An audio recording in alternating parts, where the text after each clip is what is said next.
He's international. Good afternoon, Dr. John. Yeah, good afternoon, Mick. And look, I'd like to say good afternoon too to all our regular listeners, because I know we've got a few. And I especially want to say hello to Sylvia. Hi, Sylvia. I see Sylvia at church, and she listens very, very closely, and she always picks me up on the little things that I say. So keep me accountable, Sylvia. It's great to have you listening. Yes, absolutely. And look, Mick, last week, because it was a new year, we started off making sure our listeners are aware of what Creation Ministries really is all about. Mm-hmm. How we take the Bible as historically true right from the very first verse. And of course, because it talks about a 6-day creation and a young earth only about 6,000 years old, well, I mean, that inevitably brings us into conflict with mainstream science, because they don't believe in creation at all. And they certainly don't believe that the earth is only about 6,000 years old. So, that's a problem to a lot of Christians, because they do find it hard to believe that science might not necessarily know what it's talking about. Yeah, and look, I think part of the reason that the church has come up with a lot of ideas about where the millions and billions of years might fit in the Bible, it's because that they know that, they think that science always knows what it's talking about. And there are some areas where it doesn't. And we really have to distinguish between, I started to mention this last week, what we might call real hard science and the other sort of science that's not quite as solidly based. And I mean, when we think of science, what we think of is the sort of science that gives us our modern transport and all this communication equipment we've got here, modern medicine, all of those things. Mm-hmm. The science, what you might call the science of the laboratory. Yep. And people don't necessarily appreciate that the Bible doesn't have any conflict with that science. That's everything you read in the Bible will always be consistent with what that sort of true science is. Mm-hmm. But when you get into the speculative science, the science that believes that life might have evolved from long life against all the evidence that it can't, what we might call historical science, the Bible definitely has a conflict with that science. And it's more a religious belief than science. In fact, you've had Mark Harwood, one of our regular speakers on the program, and he says that it's really nothing more than atheism dressed up in a lab coat. Mm-hmm.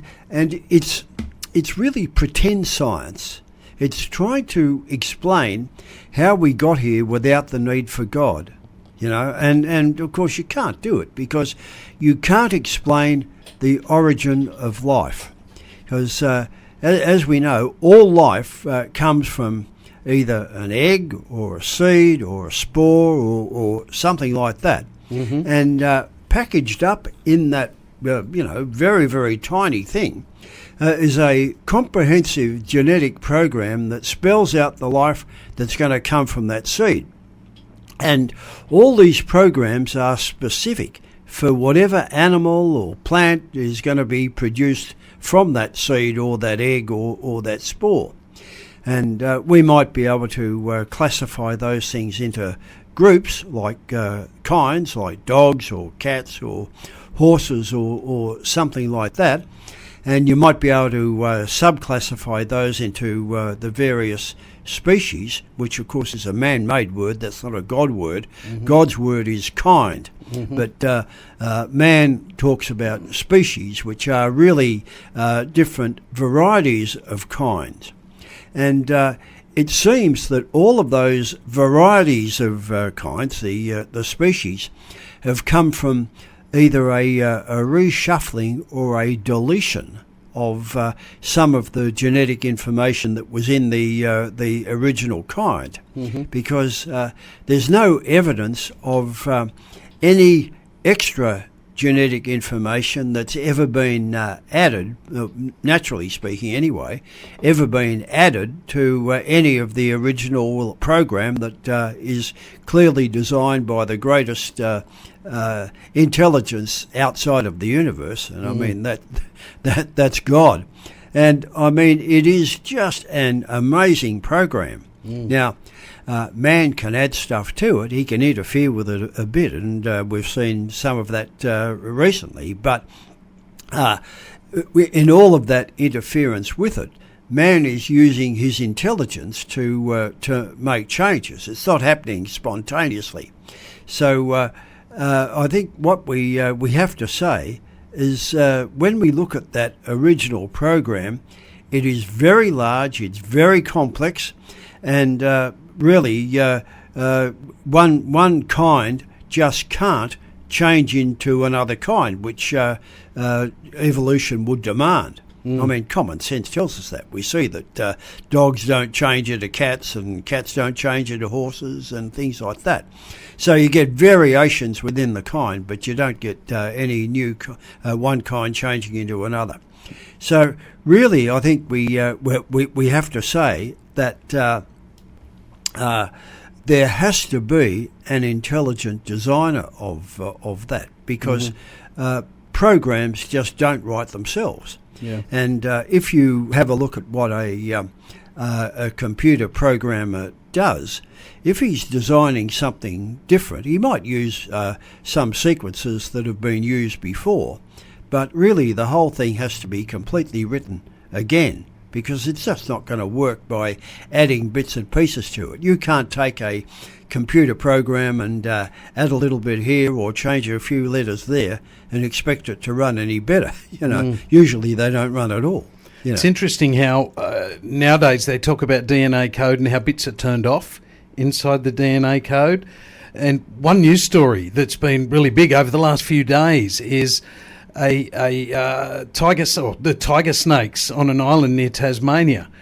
They're only introduced there within the last 100 years, and already they've got different head shapes to all the other tiger snakes, simply because of the types of birds that they're eating, and so they've got bigger mouths.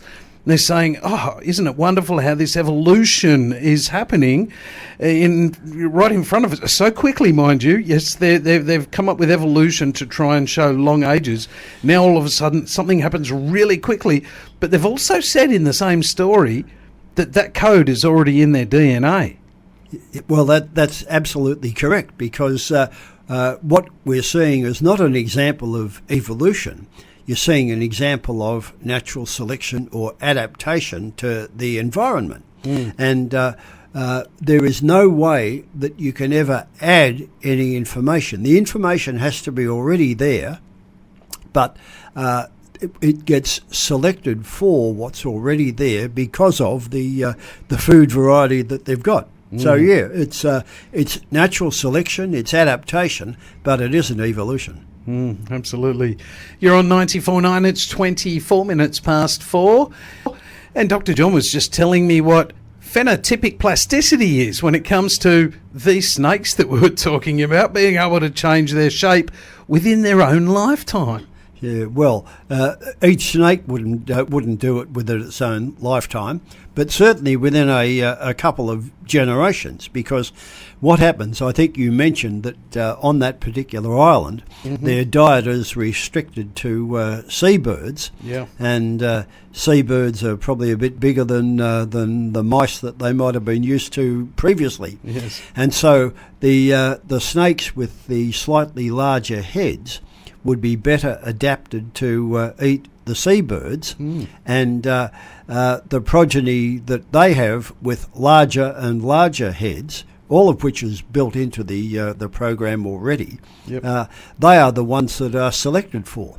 So it's a great example of adaptation or natural selection, But it's only a reshuffling of the genetic information that's already there. You've also mentioned before that even a human, if you put us in the tropics for long enough, will slowly get, like, not necessarily that one person, but their family down the line will get darker skin. They probably will get darker skin because they're less likely to have skin cancers if they have more melanin in their skin. And we think actually that's how a lot of that adaptation came after Noah's flood, that the people with darker skin could cope better in the tropical areas where there was a lot of sun, because the extra melanin in their skin was protective against skin cancers. And because they had plenty of sunlight, they didn't get vitamin D deficient. But up in the northern climates, then if they had lighter skin, they would better absorb vitamin D, and they would be more prone to skin cancers, but they wouldn't be exposed to so much sunlight. So that was probably a great example of natural selection amongst humanity when they dispersed after the Tower of Babel. Yeah. So yeah, it's not as if there's any additional information added. It's a reshuffling of what's already there. Yeah. Ministries International. And we've been talking a little bit about snakes and how quickly they've changed their shape on a particular island just near Tasmania. And Dr. John, something that this particular story said, it hit a lot of different media publications in the last couple of days, but I found this particular paragraph quite interesting. It says, when we think of evolution, we tend to picture slow changes occurring over very long periods of time. You've talked about that many times. They use, long periods of time to try and, I guess, paint the picture of evolution, typically millions of years. However, evolution can actually happen much faster, over only a few generations, which, that's pretty much what you've been saying for so long. But the word evolution, their definition and our definition is slightly different. Yeah, well, they've actually shot themselves in the foot there, because they're calling it evolution, but it clearly isn't. As a matter of fact, it's very similar to what Darwin observed in the Galapagos Islands, and that's what gave him the idea of evolution. But he didn't know anything about genetics. At least these guys do know something about genetics, and they know now that the genetic information for the bigger heads on the tiger snakes was already there. Now, Darwin didn't know that. He didn't know anything about genetics because it hadn't been described then, and he certainly didn't know anything about DNA. But what he observed was particularly changes in beak shape and size in finches on the Galapagos Islands. Yep. But he was only there for 5 weeks. It wasn't as if he spent 5 years or whatever on the islands. Yeah. And he assumed that the changes were permanent. But he just didn't know really what was going on. And now that we do, we can see that it isn't evolution at all. It's simply natural selection or adaptation to the environment. Now, the odd thing to me is that even though our modern biologists know that, they still want to call it evolution because they don't want to let that go. And it just isn't tenable anymore. What Darwin did was he gave unregenerate man a semi-plausible explanation of origins that didn't include a creator God. And because of the nature of man's heart, man has jumped on that and won't let it go, even though our modern knowledge demonstrates that you just can't hold that anymore. But they don't want to let it go, and they are going to continue to hide behind that as an explanation of life, despite its impossibility, because life cannot come from non-life. And of course, apart from being passionate about the truth of the creation account for us at Creation Ministries. We're very, very insistent that the Bible does say what it means, and it means what it says, because this belief in evolution has done huge damage, not just to people in general, but the Christian church. Because one of the things that it's done is if you can undermine the truth of the Bible in one area, it casts doubt on its truth in others.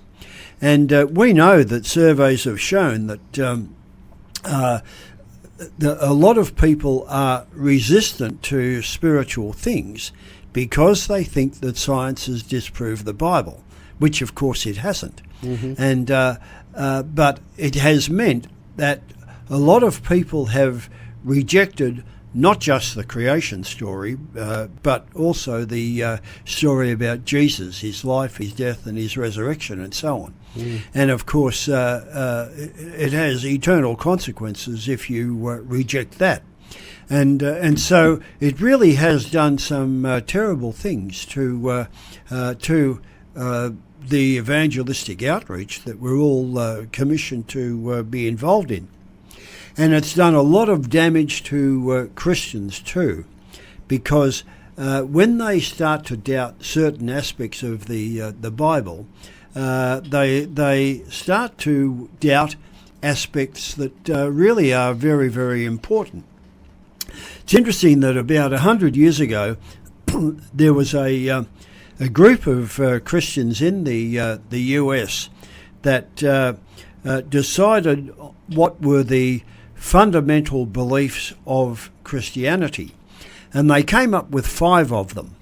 And they were the inerrancy of Scripture, that is, that the Bible is without error, the divinity of Jesus, his virgin birth, his bodily resurrection, and his eventual return, his second coming. And these were the things that were described as fundamentals, and people who believed them were called fundamentalists. Well, of course, that's got pretty nasty overtones now, but I mean, those beliefs are hardly radical beliefs for people who call themselves Christians. I mean, lots of people believe that the Bible is absolutely true, and certainly Jesus' divinity, his virgin birth, his resurrection, and his second coming. You wouldn't call those radical Christian beliefs, would you? You know, I mean, I think a lot of Christians would say, yeah, I believe that.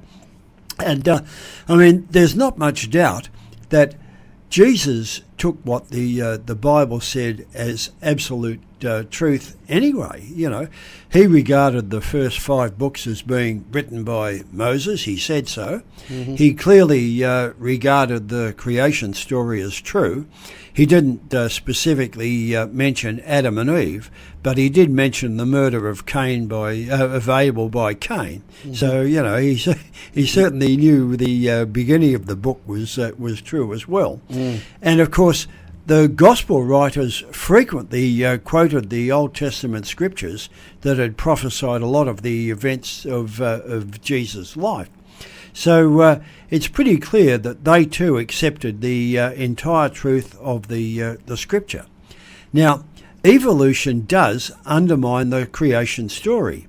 And as I said, you know, a lot of people are resistant to spiritual things because they think that the Bible has been disproven. You know, if you undermine one part, then you can undermine the whole lot. And as Paul explains to the Greek philosophers in Acts, Jesus' resurrection is absolutely the ultimate demonstration of the truth of his existence and the life hereafter. And nobody can afford to reject that. And that's the main reason why at Creation Ministries we believe that biblical truth is so important and why we defend it so emphatically. And embracing the belief in the pseudoscience of evolution has done a huge amount of damage to the Christian church as well.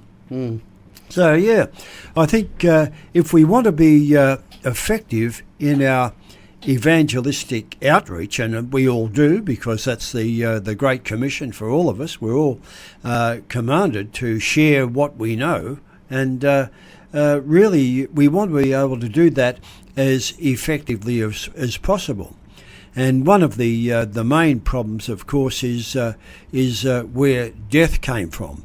Because if you believe in evolution, then death has to have been around forever, you know. But that's not what the Bible tells us. The Bible tells us that death only came in when Adam and Eve sinned.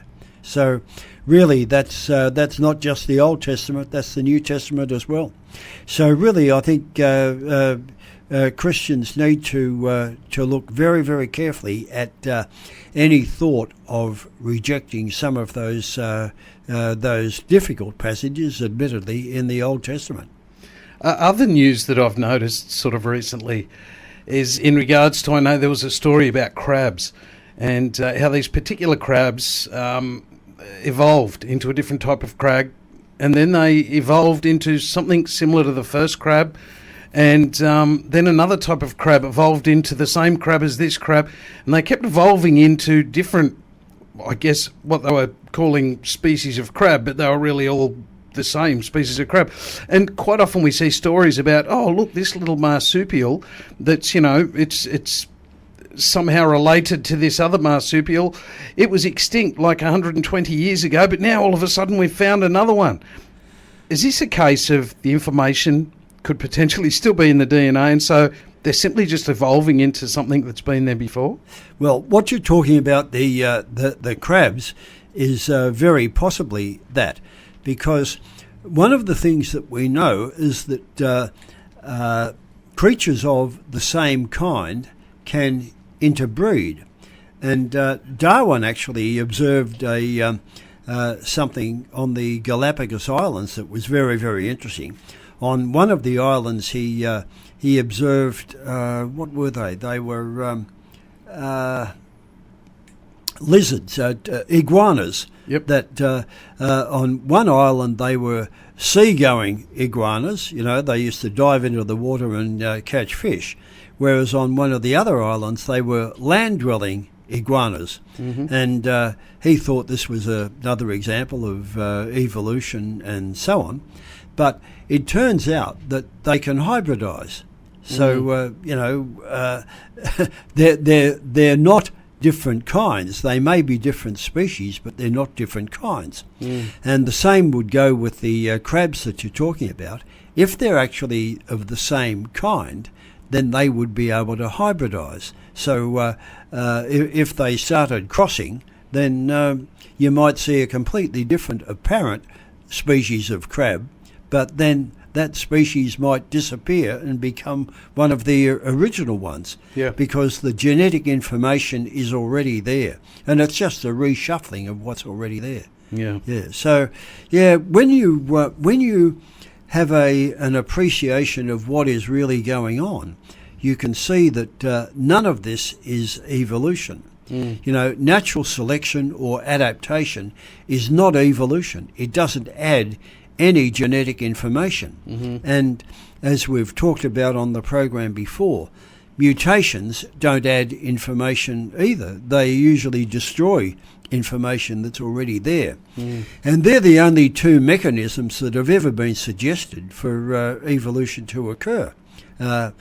Natural selection and mutations, and neither of them work. It's as if you're on the evolution train, but it's going the wrong way. It's not going onward and upward, it's going backwards. It's like saying, look at this new type of car that we've come up with. It's evolved. It doesn't have a motor anymore, and it doesn't go anywhere. Yes. Well, thank you again, Dr. John. Another awesome week, and I believe you'll be away for 3 weeks. We've got somebody else coming in. Yes, I'm having a bit of a break, Mick, and I think you've got Dr. Don Batten coming next week. Don's a plant physiologist, and so that's his area of specialty, and I'm sure we'll be telling us a few things about plants. That'll be awesome. Well, we look forward to you in 4 weeks' time. I'll be back. Thanks, Dr. John. You are on 94.9. It is 10 minutes to 5. Good afternoon.